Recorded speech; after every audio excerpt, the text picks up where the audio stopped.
আক্কাচালিৰ কামনাৰ বলি হল 10 বছৰীয়া কিশোৰী।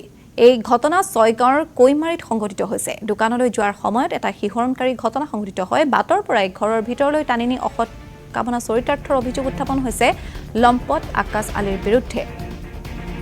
অসহায় কিশোৰীগৰাকীয়ে পেটৰ বিষ অনুভৱ কৰিছিল আৰু এই ঘটনা সন্দৰ্ভত সবিশেষ মাতৃক জনাইছিল।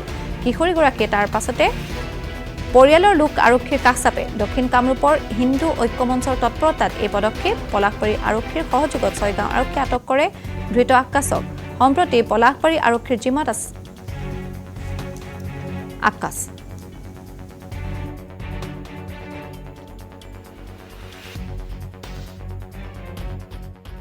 ছয়গাঁৱৰ নতুন কৈমাৰী বুলি এখন গাঁও আছে। তাৰে আমাৰ হিন্দু যুৱতী এজনী কৈশোৰী এজনী মাত্ৰ 10 বছৰ হৈছে। ওচৰৰে গাঁৱৰ মিয়া এজনে আক্কাচ আলী তাৰ নাম, সি এই ছোৱালীজনীয়ে এজন লগৰীৰ সৈতে দোকানত গৈ থকা অৱস্থাত জবৰদস্তি টানি লৈ যায় সেই আক্কাচ আলীৰ ঘৰত। টানি লৈ 1 ঘণ্টা পৰ্যন্ত যৌন নিৰ্যাতন চলায়।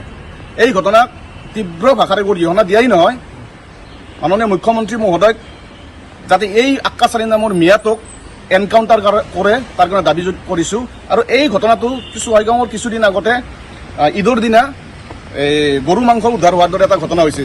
বাৰ বাৰ ছয়গাঁৱত আকৌ এনেকুৱা ঘটনা, ছয়গাঁৱত বহুত এনেকুৱা ঘটনা হৈছে য'ত হিন্দু যুৱতী বা কিশোৰী এই মিয়াৰ কবলত অপকৰ্মৰ কবলত পৰি আছে।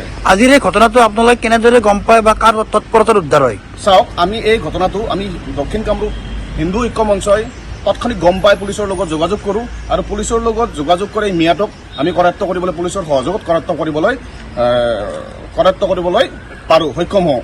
তো এতিয়া বৰ্তমান আৰক্ষী জিম্মাত আছে আৰু মুখ্যমন্ত্ৰী মহোদয় আৰু আকৌ এবাৰ কৈছোঁ, মুখ্যমন্ত্ৰী মহোদয় যে কঠোৰ শাস্তি দিয়ে আৰু এই মিয়াটোক এনকাউণ্টাৰ কৰি মাৰি পেলাই, নহ'লে এই মিয়া সোপাৰ কাৰণে অসমত কোনো হিন্দু যুৱতী মহিলাই শান্তিৰে থাকিব নোৱাৰা। যোৱা কিছুদিন আগত আমাৰ ছয়গাঁও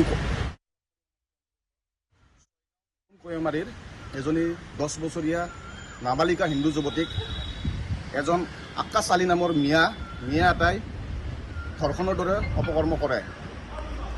এই ঘটনাটো কেনেকৈ হ'ল